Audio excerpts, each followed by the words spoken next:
Hello student, in this video I will discuss the topic cost of capital. This topic belongs to your unit 4. So let's start. So what is cost of capital?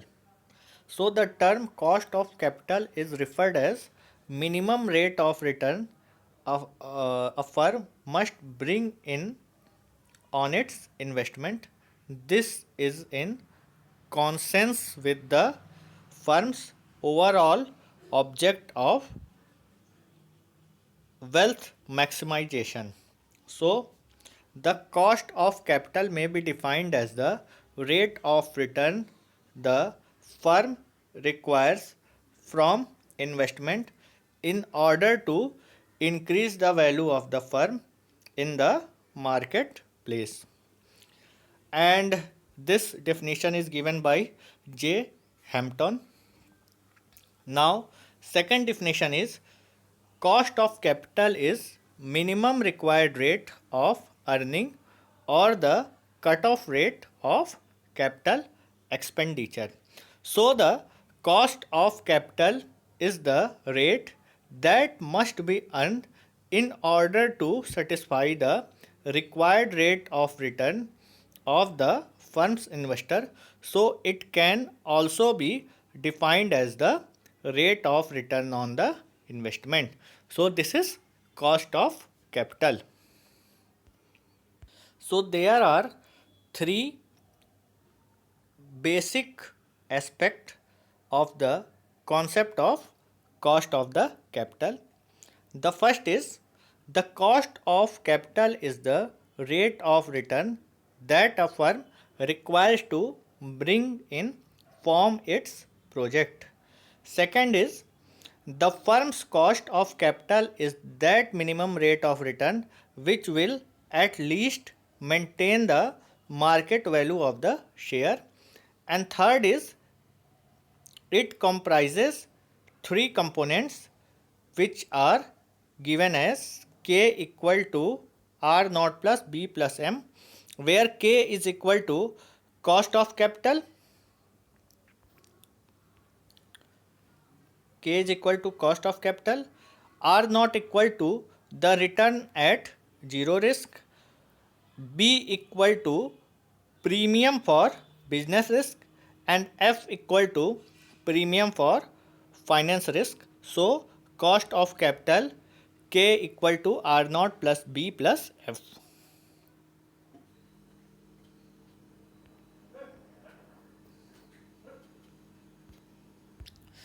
So, there are some factors that includes the or that impacts on the cost of capital of any company. First is general economic condition. So, general economic condition comprises the demand for and supply of capital in the economy and level of anticipated inflation. These are reflected in the riskless rate of return and are common to a good number of the companies. Second is market condition. So, the security may not be readily marketable when the investor wants to sell, or even if a continuous demand for security does not exist, then the price may vary significantly. And third is amount of financing required. So, the last factor determining the company's cost of funds is the amount of financing required, where the cost of the capital increases as financing requirements become large.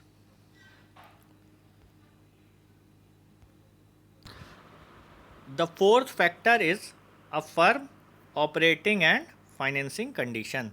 So, risk also results from the decision within the company, and this risk is generally divided into two classes, namely business risk, which is variability in return on the assets and is affected by the company's investment decision, and the second is financial risk, which is increased variability in the return to the common stakeholder as a return of using debt and preferred stock. So these are the several factors that impact the cost of the capital of any company. So these factors are general economic condition, second is market condition, third is amount financing required, and fourth is a firm's operating and financing decision. Now let us see the significance and computation of cost of capital. So what are the significance of cost of capital? It is a concept of vital importance in financial decision making, and it is useful as a standard for evaluating investment decision, designing a firm's debt policy, and appraising the financial performance of top management. Next is computation. So calculation of cost of capital of firms involves the following steps. First is computation of cost of a specific source of capital, example debt, equity, preferential capital, retained earning. And second is computation of weighted average cost of capital. So debt might be perpetual or continuous or redeemable. In addition, it can be issued at premium or discount. First we compute the cost of debt, which is known as KD. So debt might be perpetual or continuous or redeemable, and in addition to it can be issued at par, at premium or discount. The computation of cost of debt is given as follows. First is perpetual or irredeemable sorry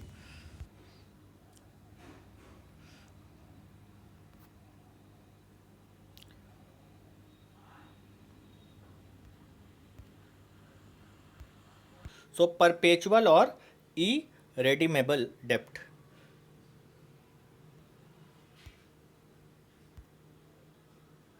So at par, KD equal to cost of debt before taxes equal to 1 by P naught, and KD is the cost of debt and I is interest and P naught is net proceeds. So KD equal to cost of debt after tax equal to I divided by P1 minus T, where T is the tax rate. So redeemable debt, the debt repayable after a definite time frame is known as redeemable debt. So it computed using the formula I plus 1 by N P minus NP, and before tax cost of debt equal to 1 by 2 P plus NP, and after tax cost of debt equal to before minus cost of debt into 1 minus T. This 1 minus T. So second is computation of cost of preference capital KP.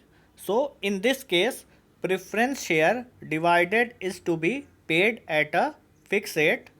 Conversely, the dividends are not permissible to be deducted for the computation of tax. As a result, no adjustment for tax is necessary. So perpetual preference capital is equal to Kp equal to D by P. So where Kp is cost of preference capital and D is annual preference dividend and P is processed at par. So at premium or discount, Kp equal to D by Np, where Np is net proceeds. So redeemable preference share is calculated with the following formula: D plus Mv minus Np divided by N, where Kp equal to 1 by 2 Mv plus Np, where Kp is the cost of preference capital, D is the annual preference dividend, Mv is maturity value of preference share, and Np is net proceeds of preference share. So this is the calculation of cost of preference capital. Next we have to calculate cost of equity capital. So cost of equity is the projected rate of return by the equity shareholder, and cost of equity share capital can be defined as the minimum rate of return which a firm must earn on equity part of total investment in a project to facilitate no change in the market price of such share. In order to determine the cost of equity capital, it may be divided into two categories. First is external equity or latest issued of equity share, and second is retained earning.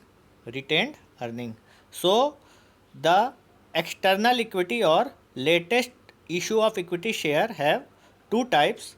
First is dividend yields or dividend price approach, and second is dividend yield plus growth is dividend methods. And retained earning have one type, one is earning yield method. So let us see the detailed analysis of cost of equity capital KE.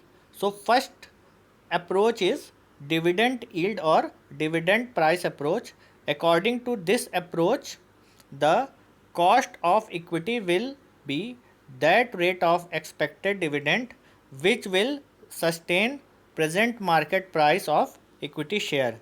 Here KE equal to D by NP for new equity share and KE equal to D by NP for existing share. Here KE is cost of equity and D is expected dividend per share. D is expected dividend per share and NP is net proceeds per share and MP is market price per share. Now second is dividend yield plus growth and dividend method.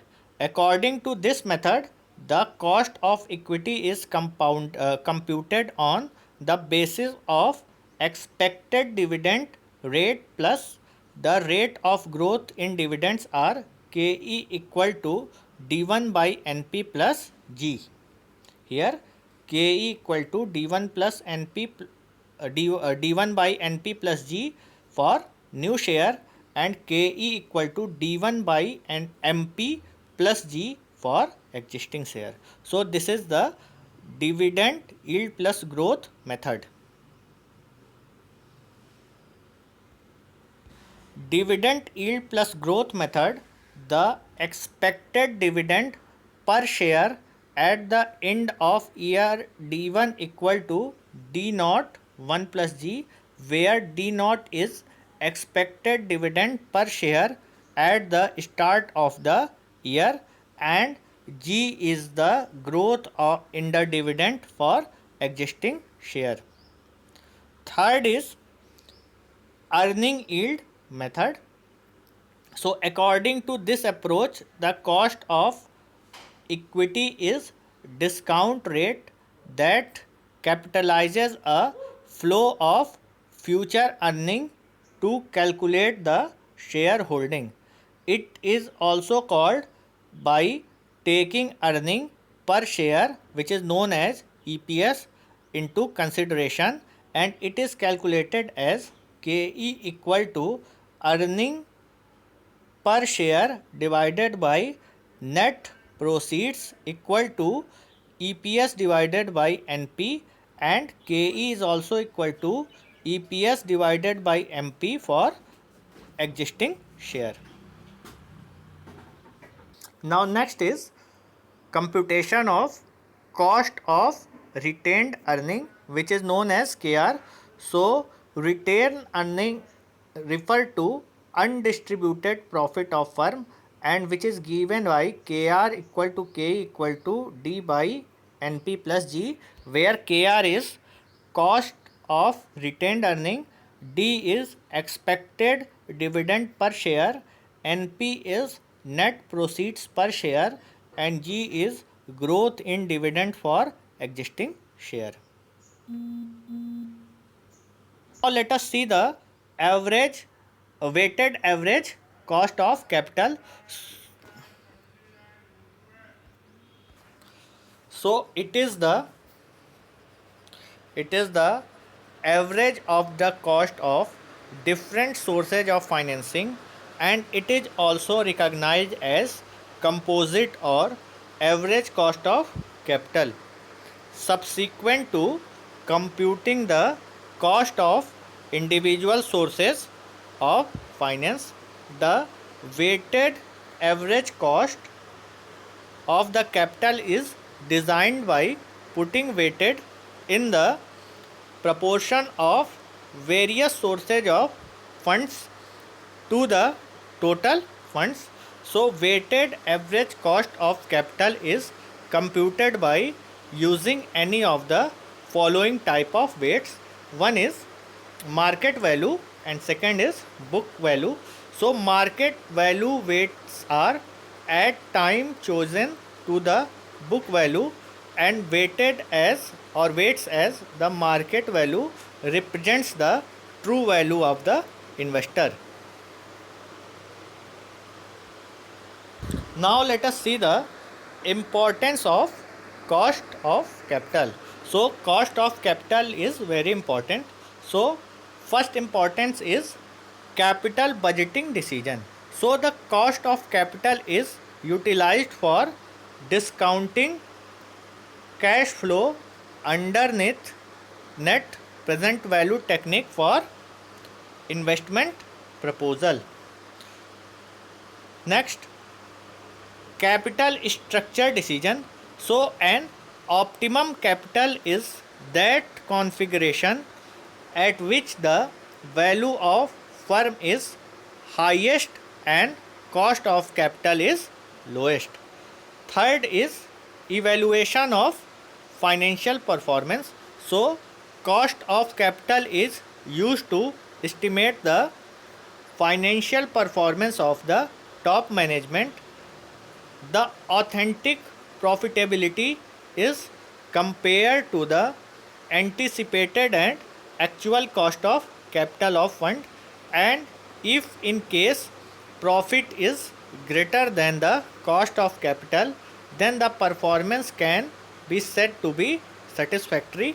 And fourth is other financial decision. So cost of capital is also helpful in making other financial decision like dividend policy, capitalization of profit making, and right issue, etc.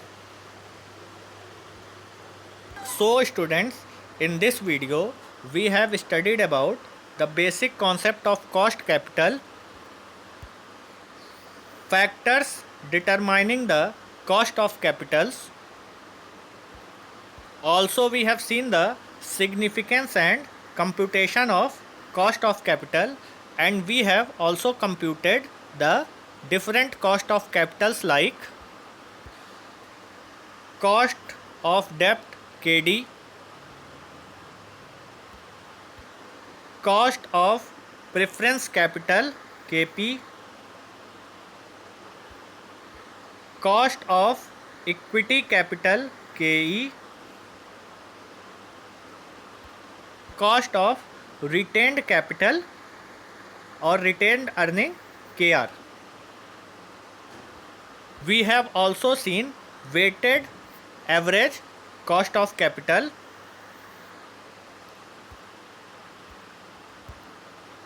and important of cost of capital. So student, this video is completed, and in next video I will discuss the next topic of your syllabus. So thank you and take care.